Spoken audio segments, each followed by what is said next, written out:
প্রিয় দর্শক, আপনাদের আবারও শুভেচ্ছা আমাদের অনুষ্ঠান ইউথ ভয়েসে। আমরা আলোচনায় ছিলাম যে বিষয়টি নিয়ে, সর্বস্তরের সাধারণ শিক্ষা ব্যবস্থার উন্নয়ন। আমরা এখন চলে যাব আবারও আপনাদের কাছে এবং জানতে চাবো আপনাদের মন্তব্য। আজকের যে আলোচনাটা হলো সেই বিষয়ে আপনারা কি মনে করেন? জি ভাই, আপনি। বাংলাদেশের শিক্ষা ব্যবস্থার প্রাথমিক শিক্ষা ব্যবস্থার কথা বলবো, সেটা হচ্ছে দুইটি। একটা হচ্ছিল বাংলাদেশের সরকারি শিক্ষা ব্যবস্থা এবং কিন্ডারগার্টেন শিক্ষা ব্যবস্থা। এর দুই শিক্ষা ব্যবস্থার মধ্যে পরিবর্তন হওয়া উচিত। কারণ আমরা যখন পঞ্চম শ্রেণীতে পড়ার পর ষষ্ঠ শ্রেণীতে উঠি, কিন্ডারগার্টেন স্কুলে যে শিক্ষা ব্যবস্থা রয়েছে তার সাথে এই শিক্ষা ব্যবস্থার কোনো মিল থাকে না। আরেকটি মতামত দিতে চাচ্ছি, আমরা অনেকেই উচ্চশিক্ষার জন্য বিভিন্ন বিশ্ববিদ্যালয়ে ভর্তি হই। সেশন জট নামে যে শব্দটি আমরা বারেবারেই এর মধ্যে পড়ি, সেই উচ্চশিক্ষার যে মনন্তর গতিটা হচ্ছে এই সেজন জটের জন্য, এটার পরিবর্তন চাই। এই হচ্ছে আমার মন্তব্য। ধন্যবাদ ভাইয়া। আমরা চলে যাবো আবার আমাদের প্যানেলিস্টদের কাছে। হাবিব ভাই, শুরু করবো আপনার কাছ থেকে। আমরা ছোট্ট একটি সামারি চাই আপনাদের কাছ থেকে আমাদের আজকের যে আলোচনাটা হয়েছে তার উপরে। হাবিব ভাই, শুরু করবো আপনার কাছ থেকে। ধন্যবাদ। আমি মনে করি যে শিক্ষা ব্যবস্থার সর্বস্তরের শিক্ষা ব্যবস্থার উন্নয়ন হয়েছে বলেই আমি একদম একদম গ্রামের ছেলে, আজ আমি ঢাকাতে পড়াশোনা করছি। একটা সময় ছিল যখন আমি ঢাকাতে আসলাম পড়তে, গ্রামের লোক ছেলে ঢাকা পড়ে, এটাই বিষয় ছিল। এখন সেটা না, এখন প্রায় প্রতিটা বাড়িতে থেকেই বিভিন্ন জায়গায় পড়াশোনা করছে, বড় বড় জায়গায় মেডিকেলে পড়ছে, বিশ্ববিদ্যালয়ে পড়ছে, সরকারি কলেজে পড়ছে, অনার্স মাস্টার্স করছে। এ থেকে বোঝা যায় শিক্ষা ব্যবস্থার উন্নয়ন হচ্ছে। আমি একটা কথা শুধু বলবো হীরাবাইয়ের কথার প্রেক্ষিতে, যেটা মম শব্দটা, এই কথাটা আমি বলবো কেন, কারণ মানুষের শিক্ষা প্রতিষ্ঠান, প্রথম শিক্ষক মা, শিক্ষা প্রতিষ্ঠান পরিবার। আমি আমার মার কাছ থেকে শিখেছি মা বলা। আমি শুধু মাই বলি না, এ মা বলি। অতএব ওই জায়গাতে ওই শিক্ষাটা আমি মনে করি পরিবার থেকেই আসে, পরিবার থেকেই দেয়। আমি কখনো মাম বলবো না, আমি মাই বলবো। ধন্যবাদ। আমি যেটা মনে করি যে সরকারের পক্ষ থেকে কিন্তু অনেকই উন্নয়নের জন্য অনেক কিছুই পদক্ষেপ নিচ্ছেন। যেমন আমি যদি অ্যাড করি যে এখন প্রত্যেকটা শিক্ষা প্রতিষ্ঠানে, ইংলিশ মিডিয়াম এবং বাংলা মিডিয়াম, প্রত্যেকটা শিক্ষা প্রতিষ্ঠানেই বাংলাকে কিন্তু একেবারে পড়তেই হবে বলা হয়েছে। এছাড়াও আছে সাম্প্রতিককালে চিটাগাং মেডিকেল কলেজকে ইউনিভার্সিটিতে রূপান্তরিত করা, এগুলো কিন্তু হচ্ছে।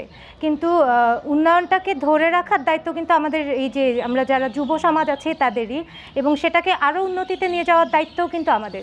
তো আমরা এমন কিছুই করব যেন এটা কখনো নিচের দিকে নামে, উপরের দিকে উঠছে, যেন সেটা উপরের দিকে উন্নতির পথেই উঠতে থাকে। এতটুকুই বলার ছিল। ধন্যবাদ স্যার। চলে যাবো আপনার কাছে। উন্নয়ন কিন্তু দৌড়াতে পারে না। বিশ্বের কোনো জায়গায় এরকম নজির নেই যে উন্নয়নকে প্লেনে উঠিয়ে দিলাম এবং সে আকাশে উঠতেই থাকলো।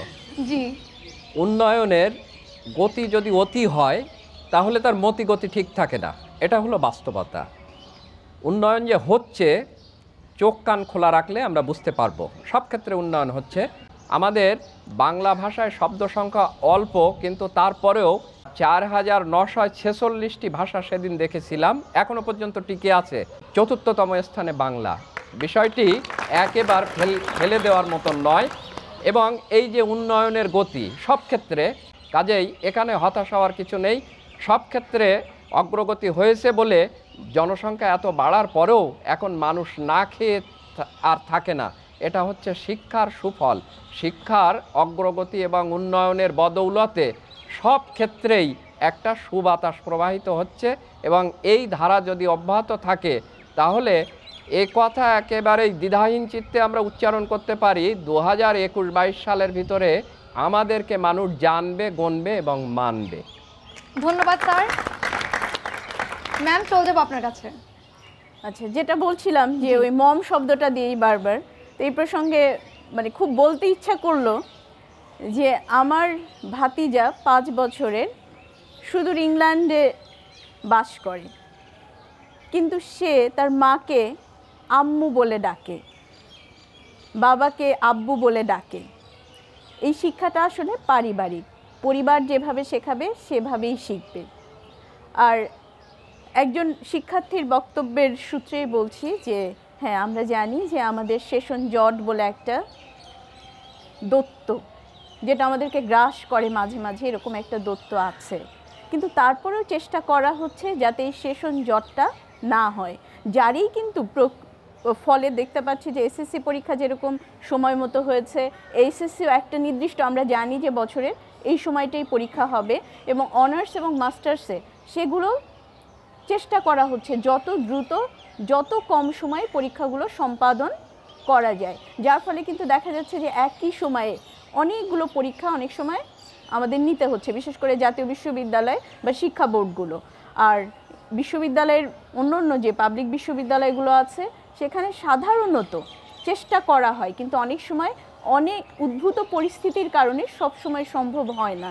কিন্তু এই বিষয়টা কিন্তু এখন চলছে বা চেষ্টা করা হচ্ছে যাতে সেশন জট কমিয়ে আনা যায়। ধন্যবাদ। আমরা চলে যাব হীরা ভাই আপনার কাছে এবং জানতে চাবো আপনার সামারি। আমি আবার বিষয়টির শেকড়ে ফিরি। বিষয়টা ছিল সর্বস্তরে শিক্ষা ব্যবস্থার উন্নয়ন। তো এখানে কিন্তু বলা হয়নি যে এই সর্বস্তরের শিক্ষা ব্যবস্থাটার উন্নয়ন কি রাষ্ট্র করবে না ব্যক্তি করবে। তো আমি মনে করি যে আমাদের রাষ্ট্রীয় কাঠামোর মধ্যে সর্বস্তরে শিক্ষা গ্রহণ করবার যতটুকু সুযোগ আছে তার চেয়ে অনেক বেশি সুযোগ আমরা তৈরি করতে পারি। স্বশিক্ষা বলে একটি কথা আছে, আমরা সেই বিষয়টি নিয়ে আলোচনা করিনি। আমি আজকে অনুষ্ঠানে অংশগ্রহণকারী প্রত্যেককে এবং যারা দেখছেন তাদেরকেও বলবো, স্বশিক্ষা হচ্ছে সবচেয়ে বড় শিক্ষা। আসুন আমরা রাষ্ট্রীয় কাঠামোর মধ্যে যতটুকু সুযোগ আছে সেই সুযোগটা নিয়ে আমরা স্বশিক্ষায় শিক্ষিত হই, একটি সুন্দর বাংলাদেশ গড়ে তুলি। ধন্যবাদ আপনাদের সবাইকে, অনেক অনেক ধন্যবাদ। ধন্যবাদ জানাচ্ছি আমাদের আজকের এখানের অডিয়েন্সদেরকে এবং ধন্যবাদ জানাচ্ছি সরকারি বাংলা কলেজকে। দর্শক, আমরা এখন আমাদের অনুষ্ঠানের একদম শেষ প্রান্তে চলে এসেছি। আমরা তখন আলোচনা করছিলাম আমাদের আজকের বিষয় নিয়ে, সর্বস্তরে সাধারণ শিক্ষা ব্যবস্থার উন্নয়ন। দর্শক, আমরা আশাবাদী আমাদের আজকের আলোচনা শুনে এবং আলোচনার মধ্যে থেকে বলতে পারি যে আমরা আশাবাদী যে অবশ্যই সর্বস্তরে সাধারণ শিক্ষা ব্যবস্থা উন্নয়ন হবে এবং এই ব্যবস্থা নেওয়ার দায়িত্ব কিন্তু শুধু সরকারের নয়, আমাদেরও, কারণ দেশটি কিন্তু আমাদেরই, আমরা তরুণ প্রজন্মের যারা আছি। তো চলুন আমরা আমাদের দায়িত্বটা পালন করি এবং দেশকে উন্নয়নের দিকে এগিয়ে নিয়ে যাই। দর্শক, আপনাদের সাথে আবারও দেখা হবে আমাদের আগামী এপিসোডে, একই দিনে একই টাইমে। আমরা শেষ করব, কিন্তু তার আগে আমরা আপুর কাছে চলে যাবো, অরিন আপুর কাছে। আমাদের সঙ্গীত শিল্পী আপু আছে এখানে, তার কাছ থেকে একটি ছোট্ট গান শুনে শুনে আমরা শেষ করব। দর্শক, আমাদের অনুষ্ঠান সম্পর্কে আপডেটেড থাকার জন্য ভিজিট করুন আমাদের পেজে। আমাদের পেজের অ্যাড্রেস হচ্ছে www.facebook.com/youthvoice.satv। আপনারা ভালো থাকুন এবং আমাদের সঙ্গেই থাকুন। তোমার প্রেমে আমি আজও স্বপ্ন বুনে যাই, মনের সীমানাতে শুধু তোমায় খুঁজে পাই। জানি না কি করে আমি তোমাকে বোঝাই, না বলা কথা আজ বলে দিতে চাই। জানি না কি করে আমি তোমাকে বোঝাই, না বলা কথা আজ বলে দিতে চাই।